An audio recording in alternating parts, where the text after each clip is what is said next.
बिस्मिल्लाहिर्रहमानिर्रहीम। सिंध के मौसम से गॾु मां तव्हां दोस्त वक़ार अली रिन। सभिनी पहिरियों दोस्तनि खे अस्सलाम वालेकुम या अली। मतिलबु दोस्तो मौसम जी ॻाल्हि कंदासीं त हिन वक़्तु सिंध जे काफ़ी इलाइक़नि में झुड़ आहे ऐं काफ़ी इलाइक़नि में असांखे बरसाति जा इतला मिलिया आहिनि। ख़ासि करे अगरि ॻाल्हि कयूं कराची ज़िला जामशोरो कोहिस्तानी जेके इलाइक़ा आहिनि ऐं उनखां पोइ अगरि ॻाल्हि कयूं थरपारकर उमरकोट बदीन ठठा सजावल सैली इलाइक़ा मीरपुर ख़ासमा काफ़ी इलाइक़नि में विचोली सिंध बल्कि उत्तर सिंध में बि कल्ह बरसाति पई आहे। असांखे काफ़ी इलाइक़नि में बरसाति जा इतला मिलिया आहिनि ऐं हिन वक़्तु बि असां वटि हल्की हल्की बरसाति वसे पई।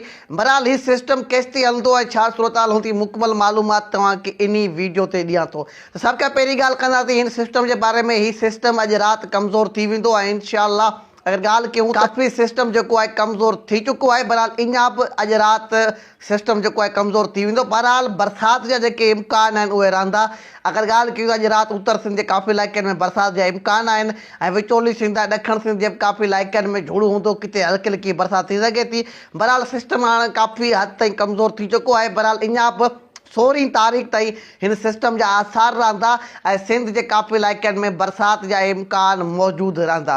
बहरहाल अगरि ॻाल्हि कयूं त 16 तारीख़ खां पोइ 17-18 तारीख़ ते बलोचिस्तान में हिन मॉडल जी तस्वीर में तव्हां ॾिसो था त हिकु ज़बरदस्त सिस्टम आहे जेको 17-18 तारीख़ ते 17-18 अप्रैल ते बलोचिस्तान जे काफ़ी इलाइक़नि में तेज़ हवा सां गॾु ज़बरदस्त बरसाति वसाईंदो।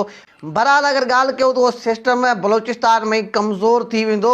उन जा आसार जेके आहिनि सिंध में ईंदा जंहिं सबबु सिंध में बरसाति जा इम्कान थी सघनि था। बहरहाल उनजी कंफर्म रिपोर्ट इंशाअल्लाह तव्हांखे वक़्त ते ॾींदासीं। हीउ सिस्टम 16 तारीख़ ताईं जारी रहंदो ऐं हिन जा आसार हूंदा। सिस्टम जो जेको ज़ोर आहे उहो अॼु हो ऐं कल्ह शाम जो अॼु शाम ताईं हो। बहरहाल हाणे ज़ोर ख़तमु थी चुको आहे।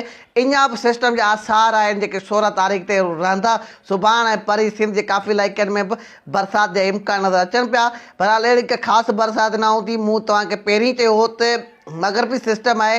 हिन मग़रबी सिस्टम में बरसाति घटि हूंदी आहे, गजगोड़ ऐं हवा वधीक हूंदी आहे। त कुझु इलाइक़नि में खिवण किरण जा इतला बि मिलिया आहिनि। अलाह साईं रहम कंदो ऐं एहतियात लाज़मी आहे, एहतियात पंहिंजो कजो। पंजाब जे काफ़ी इलाइक़नि में बलोचिस्तान जे काफ़ी इलाइक़नि में गजगोड़ सां गॾु बरसाति पई आहे ऐं काफ़ी इलाइक़नि में अगरि ॻाल्हि कयूं त कुझु इलाइक़ा अहिड़ा बि आहिनि जिते असांखे जानी नुक़सान जा इतला मिलिया। अलाह साईं रहम कंदो। पर सिंध में को बि अहिड़ो जानी नुक़सान जो अञा ताईं को इतला न आहे मिलियो। अलाह साईं रहम कंदो। तव्हां वटि मौसम कीअं आहे, छा सूरताल आहे, कमेंट में ज़रूरु ॿुधाए छॾियो। 17-18 अप्रैल ते जेको सिस्टम अचे पियो उनजी रिपोर्ट तव्हांखे इन पेज ते ॾींदासीं। त हीअ जेके अगरि ॻाल्हि कयूं त मौसम झुड़ाली ऐं बरसाति वारी जेको मौसम आहे हीअ 20 तारीख़ ताईं जारी रहंदो। 19 ऐं 20 तारीख़ ताईं। 19 तारीख़ खां पोइ अगरि ॻाल्हि कयूं त मौसम काफ़ी साफ़ थी वेंदो ऐं बैक टू बैक जेको आहे न 3 मग़रबी सिस्टम आहिनि। हिकिड़ो जेको सिंध में दाख़िल थी चुको आहे ऐं 2 सिस्टम आहिनि उहे बलोचिस्तान में दाख़िल थींदा जंहिंजा सिंध में सिर्फ़ु आसार हूंदा।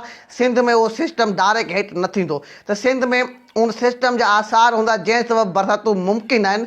बहरहाल अगरि ॻाल्हि कयूं सिस्टम बलोचिस्तान में मुकमल ख़तम बि थी सघे थो ऐं उनजी कंफर्म रिपोर्ट इंशाअल्लाह तव्हांखे वक़्त ते ॾींदासीं। त फ़िलहालु एहतियात लाज़मी कजो ऐं जेके नया दोस्त आहिनि उनखे गुज़ारिश आहे त हीउ सिंध अपडेट पेज आहे, हिन पेज खे फॉलो कयो, लाइक कयो, कमेंट कयो। मौसम में को बदिलाव आयो त इंशाअल्लाह तव्हांखे इन पेज ते मौसम बाबति मालूमात ॾींदासीं। तव्हां प्यारनि दोस्तनि जी वॾी वॾी महिरबानी।